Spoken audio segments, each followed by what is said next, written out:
حضرت عمر فاروق رضی اللہ تعالی عنہ اوقاف آج محکمہ ہے، اس کی بنیاد حضرت عمر نے رکھی۔ جمع قرآن کے لیے پہلا مشورہ حضرت عمر نے دیا۔ زمین کی پیمائش حضرت عمر کے نے قانون بنایا۔ ڈاک کا محکمہ حضرت عمر نے قائم کیا۔ پولیس کا نظام اور یہ سارے جتنے آج آپ کو دنیا بھر میں حکومتی نظام ملتے ہیں، ان میں سے اکثر حضرت عمر نے رائج کیے ہیں۔ بیت المقدس کو فتح کرنے والے حضرت عمر فاروق رضی اللہ تعالی عنہ، اور آپ کے عہد میں 10 سالہ دور خلافت میں 44 ملک فتح ہوئے۔ کتنے؟ کہنا آسان ہے، آپ کو ایک کشمیر لینا، لیتے لیتے آدھا پاکستان دے بیٹھے، باقی آدھے کا جو حال کیا ہوا ہے۔ 44 ملک، اور چھوٹے چھوٹے نہیں، جس طرح آج امریکہ اور روس اور چین بڑے ملک ہیں، اس طرح قیصر و کسریٰ بڑے ملک وہ بھی فتح کیے۔ ایک نام تھا حضرت عمر کا۔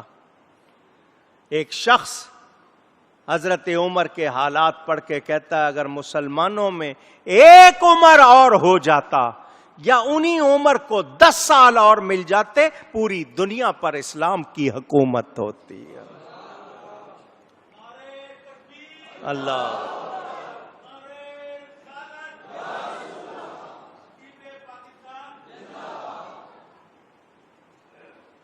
یہ حضور صلی اللہ علیہ وسلم کی لاٹھی ہے، دیکھیں کتنا فیضان۔ میرے پیارے نبی پاک صلی اللہ علیہ وسلم نے جب دنیا سے رحلت فرمائی،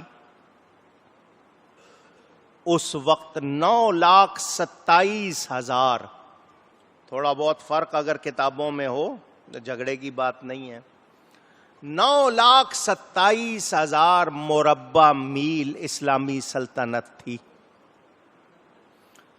حضرت ابو بکر رضی اللہ تعالیٰ عنہ 2.25 سال حکومت کے فرائض انجام دیے خلافت کے، کتنے فتنوں کا مقابلہ کیا، کتنی اور زیادہ ان کو تکلیفیں آئیں، اس کے باوجود 3.25 لاکھ مربع میل رقبے کا انہوں نے اسلامی سلطنت میں اضافہ کیا۔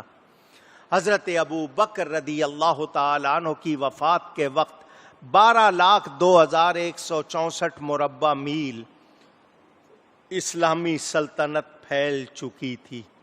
کتنی؟ 12,02,164، اتنا علاقہ۔ حضرت عمر فاروق اکیلے نے اس میں 13,09,501 مربع میل کا اضافہ کیا۔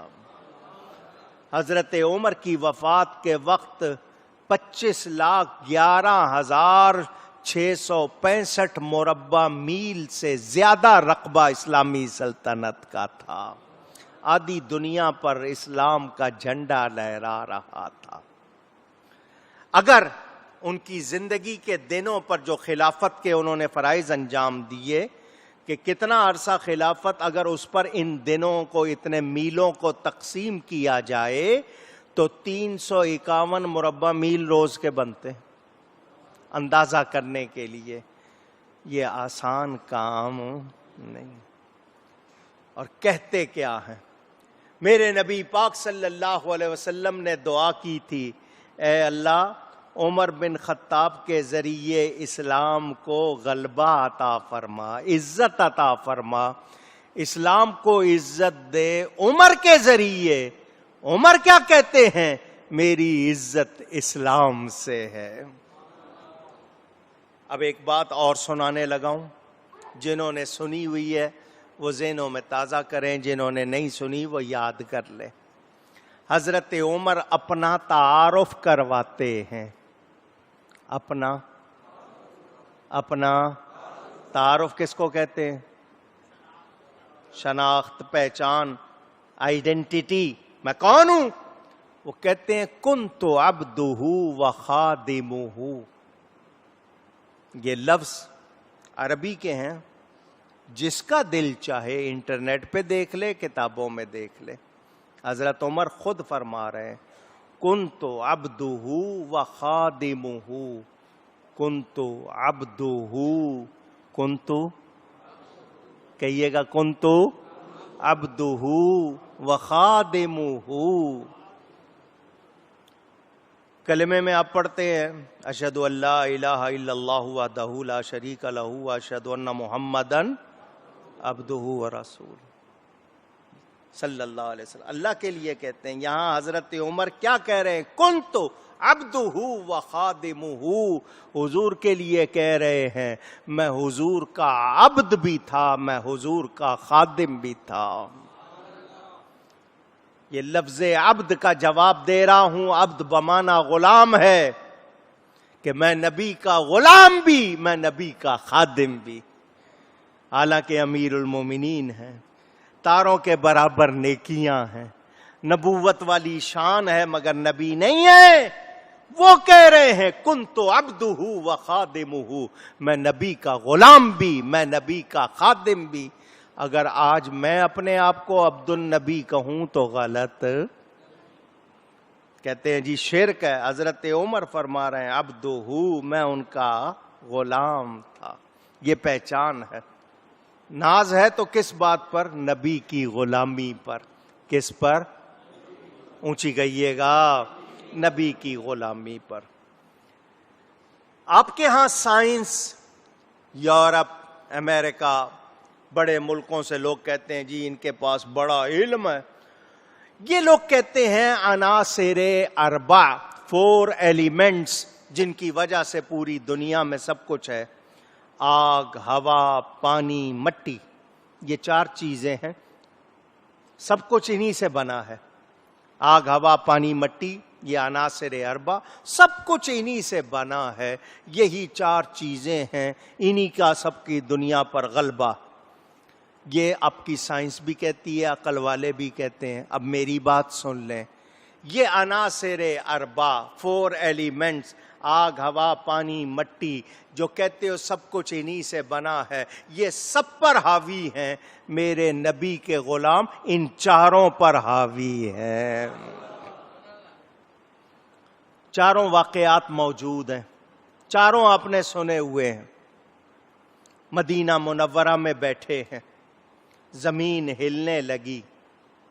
ٹریمر کہتے ہیں، ارتھ کوئک کہتے ہیں، زلزلہ.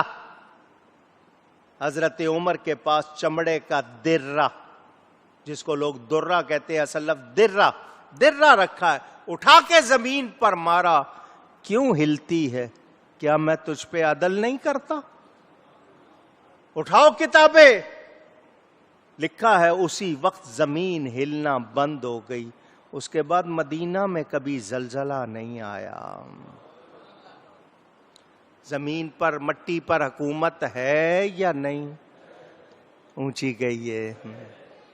دوسرا واقعہ ہوا کا، بڑا مشہور. خطبہ دے رہے ہیں، یا ساریت الجبل. 3 مرتبہ خطبے میں، جمعے کے خطبے میں یہ لفظ فرمائے، یا ساریت الجبل، اے ساریہ پہاڑ کی طرف ہو جاؤ. جمعہ ختم ہوا، خطبہ ختم ہوا.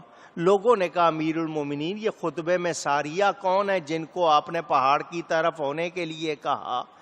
یہ جمعے کے خطبے میں کیا آپ نے 3 مرتبہ کہا؟ فرمایا ساریہ کو ایک لشکر دے کر نہاوند کے علاقے میں بھیجا ہے. میں نے خطبہ دیتے دیکھا پہاڑ کی اس طرف ساریہ اور لشکر آرام کر رہے ہیں، دوسری طرف پہاڑ پر دشمنوں نے مورچے سنبھال لیے ہیں، تیار ہو گئے ہیں. تو میں نے آواز دے کر ساریہ کو خبردار کیا، ہوشیار ہو جاؤ. لوگوں نے تاریخ، وقت نوٹ کر لیا. ساریہ جب واپس آئے فتح کر کے، صحابہ نے کہا ساریہ اپنے سفر کا کوئی خاص واقعہ بتاؤ. کیا ہوا؟ ان کا فتح ملی، باقی واقعات تو ویسے ہی جیسے ہوتے ہیں، مگر جمعہ کا دن تھا، یہ وقت تھا، میں اور ساتھی آرام کر رہے تھے، اچانک 3 مرتبہ آواز آئی، یا ساریۃ الجبل۔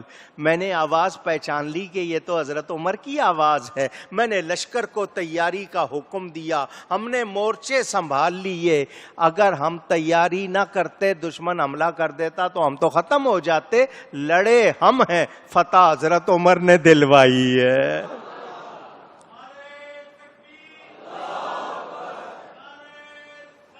یا سینکڑوں میل کا فاصلہ ہے، حضرت عمر مدینہ منورہ میں مسجد نبوی کے منبر پر کھڑے دیکھ بھی رہے ہیں، آواز بھی پہنچا رہے ہیں، راستے میں پہاڑ ہیں، درخت ہیں، لمبا فاصلہ، مگر کوئی چیز رکاوٹ نہیں۔ جب غلاموں کی یہ شان ہے، آقا کی کتنی شان ہو۔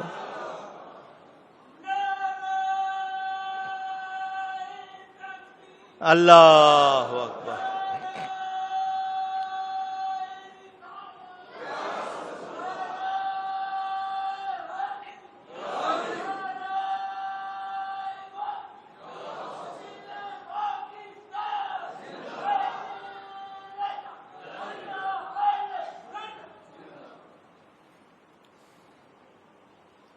سیدنا فاروق اعظم رضی اللہ تعالی عنہ نے مصر فتح کیا، بڑا ملک ہے مشہور، قرآن میں اس کا نام آیا مصر کا، حضرت یوسف علیہ السلام کے ذکر میں۔ مصر ملک موجود، فتح ہوا، اس ملک میں دریائے نیل ہے، ریور نائل، بڑا مشہور، دنیا کا بڑا دریا، یہ خشک ہو جاتا تھا۔ ارد گرد کے علاقوں سے کنواری خوبصورت لڑکی ڈھونڈی جاتی، اس کو دلہن بنایا جاتا۔ ایک خاص رات تھی، اس میں آ کے اس کو آدھی رات کے وقت خشک دریا میں بٹھا دیا جاتا، کوئی بلا آتی تھی اس کو لے جاتی تھی اور دریا چلنا شروع ہوتا تھا، دوبارہ پانی آنا شروع ہوتا تھا۔ یہ وہاں آج تک یہ داستان مصر میں جاؤ تو سن لو گے۔ نیا نیا فتح ہوا ہے، حضرت عمر بن عاص گورنر، لوگوں نے آ کر ان کو کہا کہ ہمارے ملک میں یہ حال ہے، دریا خشک ہو چکا ہے، ہم یہ کیا کرتے ہیں، اب ہم مسلمان ہو گئے ہیں، بتائیں ہمیں یہ کرنا ہے یا نہیں؟ فرمایا اسلام ان باتوں کی اجازت نہیں دیتا۔ انہوں نے کہا پھر پانی کیسے آئے گا؟ انہوں نے کہا ہاں، میں امیر المومنین حضرت عمر کو خط لکھتا ہوں، جو وہ جواب دیں گے اس کے مطابق عمل کریں گے۔ خط لکھ کر آدمی کو بھیجا مدینہ، وہ مدینہ سے جواب لے کر آتا ہے، ذرا دل کے کانوں سے سنیں۔ حضرت عمر کے پاس گیا، حضرت عمر یہ نہیں کہتے کہ ذرا بلاؤ بھائی زمین کے جو ماہر ہیں جیولوجسٹ، ان کو بلایا جائے کہ پانیوں کا کیا نظام ہوتا ہے، سائنس والوں سے پوچھا جائے، کو کنویں کھدوائے جائیں، کیا کیا جائے وہاں پر کہ پانی آنا شروع ہو جائے۔ نہیں، حضرت عمر خط لکھتے ہیں دریائے نیل کے نام۔ دریائے نیل کے نام کیا لکھتے ہیں؟ خط لکھتے ہیں۔ کالج کا نوجوان کہے گا خط کیسے پڑھا ہوگا، دریا نے آنکھیں کہاں، دماغ کہاں، کون سی زبان؟ یہ تو یہی سوچتے ہیں۔ اتنی سی چپ بناتے ہیں نا کمپیوٹر کی، اس کے لیے نہیں سوچتے کہ اس کو زبانیں، شکلیں، رنگ سب یاد ہو جاتے ہیں۔ قرآن پڑھے نا تو ان کو پتا چلے کہ اللہ نے کس کس کو کیا صلاحیت دی ہے۔ حضرت عمر خط لکھتے ہیں دریائے نیل کے نام سے، میں اللہ کا بندہ عمر بن خطاب نبی کا غلام تجھ سے پوچھتا ہوں، تو کس کے حکم سے چلتا ہے؟ اے دریائے نیل بتا تو کس کے حکم سے چلتا ہے؟ اگر تو اللہ کے حکم سے چلتا ہے تو میں اللہ کی بارگاہ میں عرض کرتا ہوں وہ تجھے چلائے، اگر تو کسی اور کے حکم سے چلتا ہے تو ہمیں تیری ضرورت، چل ورنہ کوڑے مار کے چلاؤں گا۔ فرمایا یہ خط جا کے دریا میں ڈال دینا۔ وہ جس رات لڑکی بٹھاتے تھے اسی رات فرمایا جا کے خط ڈال دینا۔ خط پہنچا، مصر والے بھی حیران کے خط آیا دریا کے نام. وہ سارے کے سارے آئے، حضرت عمر بن عاص ان کو ساتھ لے گئے، جا کے خط ڈال دیا دریا میں. یہ لوگ جب لڑکی بٹھا کے آتے تھے صبح تو پانی آنا شروع ہو جاتا تھا. آج سارے خط ڈال کے آئے ہیں، رات گزارنی مشکل، کروٹیں بدل رہے ہیں، کب صبح ہوگی، کب جا کے دیکھیں گے. کیا ہوا؟ صبح ہوئی، سب نے نماز پڑھی، نماز کے بعد دریا کے کنارے گئے، دریا پورا بھرا ہوا بہ رہا تھا. اللہ یا پانی پر بھی حکومت ہے یا نہیں؟ اونچی. لشکر جانے لگا ایک علاقے میں، حضرت عمر نے اپنا ایک رومال، کچھ لوگ کہتے ہیں شاید پھٹا ہوا تھا، وہ لشکر والوں کو دے دیا، یہ رومال ساتھ رکھ لو. کہنے لگے ہم جنگ کے لیے جا رہے ہیں، اس رومال کا کیا کام؟ فرمایا ضرورت پڑے گی. ضرورت؟ اچھا. فرمایا راستے میں کہیں تمہیں آگ نظر آئے نا، آگ، میرا یہ رومال دکھا دینا. آگ کو کیا دکھا دینا؟ میرا. حضرت عمر یہ بھی جانتے ہیں ان کو آگ نظر آئے گی، علاج بھی کر رہے ہیں، خبر ہے نا. اونچی. کس کا فیضان ہے؟ نبی پاک صلی اللہ علیہ وسلم کا فیضان. لشکر جا رہا ہے، آگے ایک راستہ آ گیا جس کو گھاٹی کہنا چاہیے، یا وہ پہاڑ کی آگے جیسے سرنگ ہوتی ہے، اس میں آگ تھی اور آگ بھری ہوئی. کوئی اور راستہ؟ لشکر والے سوچنے لگ گئے کیا کریں کیسے. اچانک یاد آیا حضرت عمر نے تو کپڑا دیا تھا، حضرت عمر نے کپڑا دیا تھا امیر المومنین نے. اچانک یاد آیا، نکالا، وہ کپڑا نکالا، کپڑا دکھاتے جا رہے ہیں، آگ بھاگتی جا رہی. آگ. حکومت ہے آگ پر یا نہیں؟ ہوا پر ہے یا نہیں؟ پانی پر ہے یا نہیں؟ مٹی پر ہے یا نہیں؟ اور جس پر نبی کی حکومت ہو جائے اس کی حکومت دنیا پر ہو جاتی ہے. نبی کے غلام بن گئے تھے تو سب ان کا کہنا ماننے لگ گئے. یہ وہ فاروق اعظم رضی اللہ تعالی عنہ. ایک علمی بات کرنے لگا ہوں، تاریخ کو پڑھنے والے ذرا دھیان دیں. حضرت عمر نے، یہ محمد حسین ہیکل نے جو کتاب لکھی ہے اس میں یہ بات لکھی ہے، اس نے، اس کا حوالہ دے رہا ہوں کیونکہ لوگ ان کو زیادہ مانتے ہیں نا، ہماری کتابیں ہم کہیں تو ان پر توجہ نہیں دیتے. اس نے بھی لکھا ہے کہ کسی غیر صحابی کو، وہ شخص جو صحابی نہیں، اس کو کبھی صحابی پر حضرت عمر نے امیر نہیں بنایا. امیر. اونچی. آپ اس بات کو سمجھے نہیں ہیں، میں ذرا سمجھا دوں. صحابی پر غیر صحابی کو حکمران، آفیسر نہیں بنایا. کیوں؟ کہ صحابی کی شان زیادہ ہے. حضرت عمر فاروق تو صحابی پر غیر صحابی کو امیر نہیں بناتے. یہ یزید پلید کو کیسے حضرت امام حسین پر کھڑا کیا جا رہا ہے؟ وہ لوگ جو آج یزید کے بہت ہی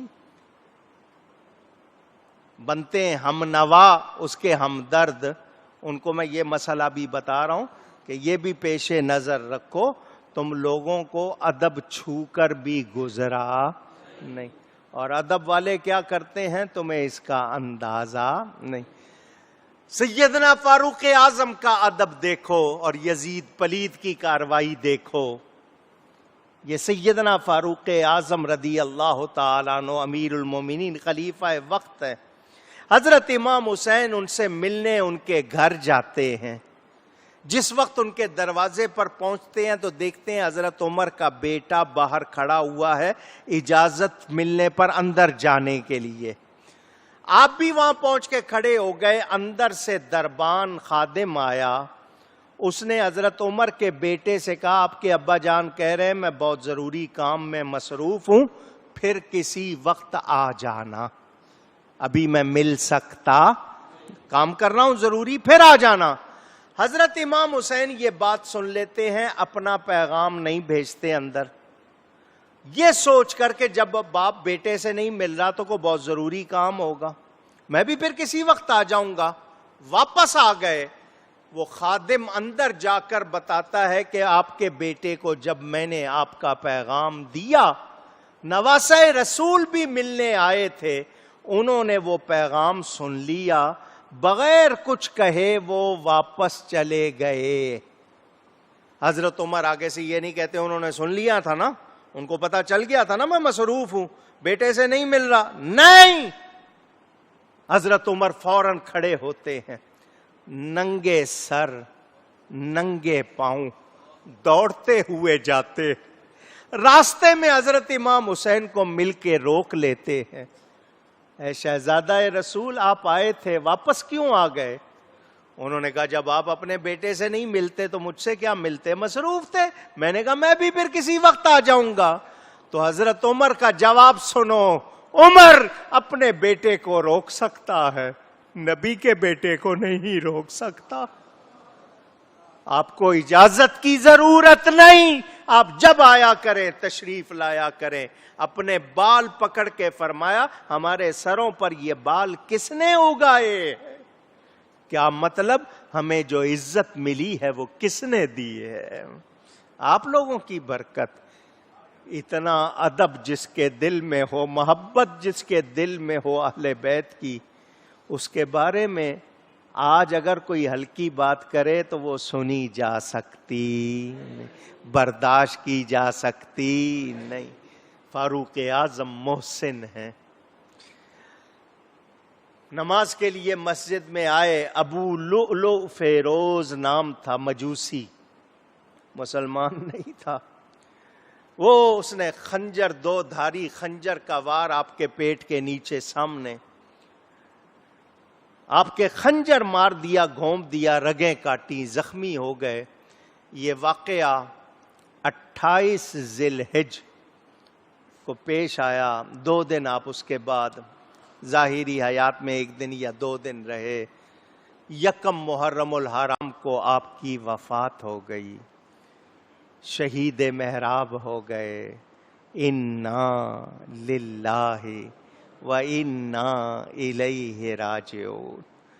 وفات سے پہلے آپ نے ام المومنین حضرت عائشہ صدیقہ رضی اللہ تعالی عنہا کو پیغام بھیجا, میری خواہش ہے مجھے حضور صلی اللہ علیہ وسلم کے پہلو میں دفن کر دیا جائے. جس حجرے میں حضور صلی اللہ علیہ وسلم آرام فرما, ان کے ساتھ حضرت ابو بکر, ان کے ساتھ مجھے دفن کر دیا جائے.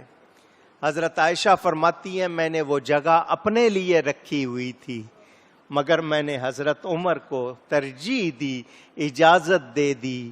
آج بھی فاروق اعظم میرے نبی کے ساتھ آرام فرما رہے. جو بھی جائے گا روضہ رسول پہ سلام کرنے, صدیق اکبر کو بھی سلام کرے گا, فاروق اعظم کو بھی سلام کرے گا. بڑی شان ہے ان کی. میں نے مختصراً ان کی بارگاہ میں ہدیہ پیش کیا ہے. عدل و انصاف کا کیا حال تھا, گشت کرتے تھے, ٹائم زیادہ ہو رہا ہے, گشت کرتے تھے, خود امیر المومنین ہو کے رات کو پیدل گلیوں میں گشت کرتے ہیں کہ لوگوں کو آرام ملے, لوگوں کو حفاظت ملے, آرام ملے. آج لوگوں کو ڈیوٹی دینی پڑتی ہے کہ بادشاہ کو آرام ملے. الٹا حال ہو گیا ہے نا. ایک مکان سے, جھونپڑی سے, خیمے سے بچے کے رونے کی آواز آئی, گزر گئے. بچہ رو رہا ہوگا, اٹھا ہوگا, پھر گزرے, پھر رونے کی آواز. آواز لگا کے پوچھا یہ بچہ کیوں رو رہا ہے؟ اس کی ماں نے کہا عمر کی جان کو رو رہا. حضرت عمر سن رہے ہیں, عمر کی عمر کی جان کو کیوں رو رہا ہے؟ عمر کو پتا نہیں کہ اتنے چھوٹے چھوٹے بچے ہیں، بھوک سے رو رہا ہے، کھانے کو کچھ نہیں ہے۔ عمر کو پتا ہونا چاہیے چھوٹے چھوٹے بچے بھی ہیں، ان کا وظیفہ مقرر کرنا چاہیے۔ سن رہے ہیں، غصہ نہیں آتا؟ مجھے سنا رہی ہو؟ تمہاری اتنی زبان، تم نے اطلاع دی تھی؟ بتایا تھا آگے سے نہیں؟ آتے ہیں بیت المال سے کھانے پینے کا سامان لے کر، خود اپنے کندھے پہ رکھتے ہیں، دوبارہ اس کے ہاں جاتے ہیں، فرماتے ہیں خاتون لے آٹا گوند، میں چولہا جلاتا ہوں۔ لکڑیاں رکھ کے پھونک مار رہے ہیں، راکھ اڑ کے منہ پہ پڑ رہی ہے، چولہا گرم ہوتا ہے، روٹی تیار ہوتی ہے، فرمایا کھلاؤ اس بچے کو۔ اس کو لقمہ ملتا ہے، اس کی رونے کی حالت ختم ہوتی ہے، وہ چپ ہو جاتا ہے۔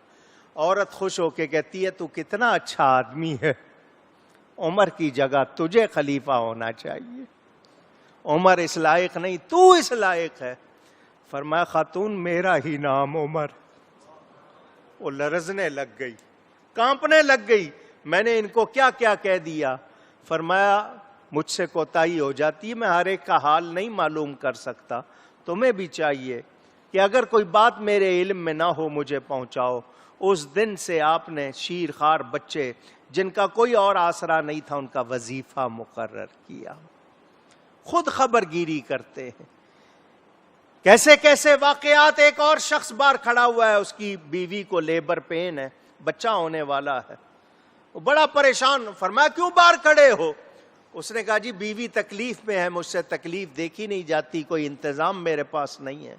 اس نے کیفیت بتائی۔ حضرت عمر گھر آتے ہیں، اپنی بیوی کو اٹھاتے ہیں، ساتھ لے کے جاتے ہیں، اندر بھیجتے ہیں، جاؤ خاتون کی مدد کرو۔ وہ بندہ باہر کھڑا حضرت عمر سے حضرت عمر کی برائیاں شروع کر دیتا۔ عمر کو پتہ ہی نہیں ہے کیا کرنا ہے، کیا کرنا چاہیے، کوئی ان کو خبر ہی نہیں ہے۔ حضرت عمر سن رہے، وہ لگا ہوا ہے اپنی باتوں میں، ان کو معلوم ہونا چاہیے، لوگوں کو تکلیفیں ہوتی ہیں، ایک ایک بات کا معلوم ہونا چاہیے۔ اتنی دیر میں بچے کی ولادت ہو گئی۔ آپ کی بیوی نے اندر سے کہا امیر المومنین اپنے بھائی کو مبارک دیجئے، اس کے ہاں بیٹا ہوا ہے۔ امیر المومنین کا لفظ سن کے وہ کانپ گیا، میں ان کے سامنے کیا بول رہا تھا، یہ خود حضرت عمر۔ آپ نے اس کو تھپکی دی، فرمایا تم صحیح کہتے ہو، لیکن تم لوگوں کی بھی ڈیوٹی ہے، حالات سے مجھے باخبر کرو، آگاہ کرو۔ یہ فاروق اعظم جو کہتے ہیں فرات کے کنارے بھی اگر ایک جانور بھوکا رہ جائے گا مجھ سے پوچھا جائے گا۔ انہیں ڈر تھا، وہ اللہ سے ڈرنے والے تھے، کتنی عبادت کرتے تھے، کتنے فاقے کرتے تھے۔ آخری بات، روم کا سفیر آیا، کتنا بڑا ملک ہے روم آج، اس کا سفیر مدینے میں آیا سفارتی تعلقات قائم کرنے کے، مسلمانوں کا وہ کون سا بادشاہ ہے عمر جس نے دنیا پر اپنا سکہ بٹھایا ہوا ہے۔ بڑے شاہانہ لباس میں مدینہ منورہ میں پہنچا، لوگ اپنے کاموں میں لگے، یہ سفیر بڑے چالاک ہوتے ہیں، ان کا کام ہوتا ہے ایک ایک چیز کو نوٹ کرنا اور اپنی حکومت کو بتانا۔ وہ دیکھ رہا ہے سارے لوگ اپنے اپنے کاموں میں مگن ہیں، کوئی کسی کو خطرہ نہیں، کچھ نہیں۔ اس نے لوگوں سے پوچھ لیا تمہارا بادشاہ کون ہے؟ انہوں نے کہا اللہ۔ انہوں نے کہا عمر کو کیا کہتے ہو؟ انہوں نے کہا امیر المومنین کہتے ہیں۔ ان کا محل کہاں ہے؟ انہوں نے کہا کون سا محل؟ کیسا محل؟ جیسے ہمارے مکان ہے اس کا بھی مکان ہے، یہ گلی میں سامنے اس کا مکان ہے۔ حیران، 44 ملکوں کا فتح کرنے والا کوئی محل نہیں ہے، پروٹوکول نہیں ہے۔ وہ گلی میں جانے لگا، ایک عورت جو دیکھ رہی تھی اس نے کہا میں نے تھوڑی دیر پہلے امیر المومنین کو ادھر باہر جاتے ہوئے دیکھا تھا۔ لوگوں نے کہا یہ کو مسافر معلوم ہوتا ہے، اجنبی، اس کو ذرا راہ دکھا دے۔ عورت نے کہا ادھر آؤ۔ یہ چالاک تھا، اس نے اس عورت سے پوچھا عمر کے بارے میں کیا کہتی ہو، کیسے ہیں وہ؟ کیونکہ عورتیں شکایتیں کرنے میں بڑی ماہر ہوتی ہیں نا، ساری ایک جیسی نہیں ہوتی ہیں۔ مگر شکایت سننی ہو تو پھر عورت آپ کو پتا ہے جب شروع ہوتی ہے تو اس نے اس لیے ہاتھ سے ٹٹولا کہ یہ ابھی کھولے گی کہ جناب یوں ہے اور وہاں ہے اور فلاں، ہمارے ہاں جیسے حالات ہیں۔ اس نے پوچھا، اس عورت نے ایسا جواب دیا، تاریخی جملہ بن گیا۔ اس نے کہا لا یخدع ولا یخدع، یہ ایک ہی لفظ ہے، زبر اور پیش کا فرق، یخدع یخدع، لا یخدع ولا یخدع۔ اردو ترجمہ سن لو۔ اس نے کہا تم نے پوچھا نا عمر کیسے ہیں، تو نہ وہ دھوکہ کھاتے ہیں نہ وہ دھوکہ دیتے ہیں، نہ وہ دھوکہ دیتے ہیں نہ دھوکہ دیے جا سکتے ہیں۔ کوئی اگلا سوال کرنے کی ہمت نہیں پڑی ہے، ایک ہی لفظ میں اس نے ساری داستان بیان کر دی۔ سوچ کے جانا۔ آگے اس نے کہا وہ دیکھو سامنے وہ درخت کے نیچے کھلے میدان میں وہ جو شخص سو رہا ہے نا، وہ امیر المومنین عمر۔ وہ حیران، اتنا بڑا فاتح اکیلا جنگل میں درخت کے نیچے سو رہا ہے، کوئی پولیس نہیں، کوئی پیرا نہیں، اس کا اس طرح سونا بتا رہا ہے یہ لوگوں پر عدل کرتا ہے، اس کو لوگوں سے کوئی خطرہ نہیں۔ خطرے کب ہوتے ہیں؟ جب آپ کسی کو نقصان پہنچائے تو ہی خطرہ ہوتا ہے نا۔ وہ قریب آیا، ابھی آپ کے تھوڑا سا فاصلے پر تھا، اس پہ لرزہ طاری ہو گیا، کانپنے لگ گیا خوف سے، ڈر کے۔ حضرت عمر کی آنکھ کھل گئی، دیکھا سامنے ایک اجنبی شخص ہے، بڑا شاہانہ لباس، کانپ رہا ہے۔ فرمایا کیوں ڈرتے ہو؟ میں اس ماں کا بیٹا ہوں جو سوکھے ٹکڑے کھاتی تھی، مجھ سے کیوں ڈرتے ہو؟ وہ اسی طرح لرز رہا ہے، آپ نے اس کو تھپکی دی، پاس لا کے بٹھایا، اس کی جان میں جان آئی۔ اس نے کہا آپ سو رہے تھے اور سوتے ہوئے آپ کو پتا نہیں تھا کون ہے، میں آپ کو سوتے ہوئے دیکھ کے ڈرنے لگ گیا، یہ کس بات کا ڈر تھا؟ حضرت عمر نے فرمایا یہ حق کا روب ہے۔ کون سا روب ہے؟ اس نے کہا حق کس کو کہتے ہیں؟ آپ نے اس کو دین کی بات سمجھائی، اسلام کی بات سمجھائی۔ وہ اتنا متاثر ہوا، اس نے کہا جی سفارتی تعلقات بعد میں ہوں گے، پہلے ایمانی تعلق قائم ہو جائے، میں مسلمان ہونا چاہتا ہوں۔ کلمہ پڑھ کے وہ مسلمان ہو گیا، اس نے اپنی حکومت کو پیغام بھیج دیا میں ان کا غلام بن گیا ہوں، کسی اور کو سفیر بنا دو۔ یہ وہ فاروق اعظم۔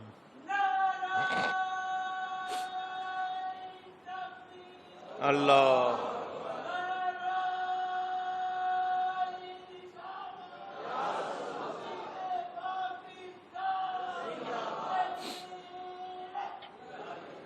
میرے دوستوں اور بزرگوں، آج اگر ہم ان کی یاد منا رہے ہیں تو ان پر کوئی احسان نہیں، ان پر کروڑوں سلام۔ وہ ہمارے محسن نبی پاک صلی اللہ علیہ وسلم کے جانشین، اسلام کی عظیم ہستی، ان کا دور اسلام کی تاریخ کا سنہری دور ہے۔ ان کی وفات کے بعد پھر فتنے شروع ہو گئے، کاش آج پھر اس امت کو ان کا کوئی جانشین مل جائے اور پھر ہمیں اسلام کی بہاریں عطا ہوں۔ گفتگو میں کوئی غلطی ہوئی ہو اللہ کی بارگاہ میں توبہ کرتا ہوں۔ وآخر دعوانا ان الحمد للہ رب العالمین۔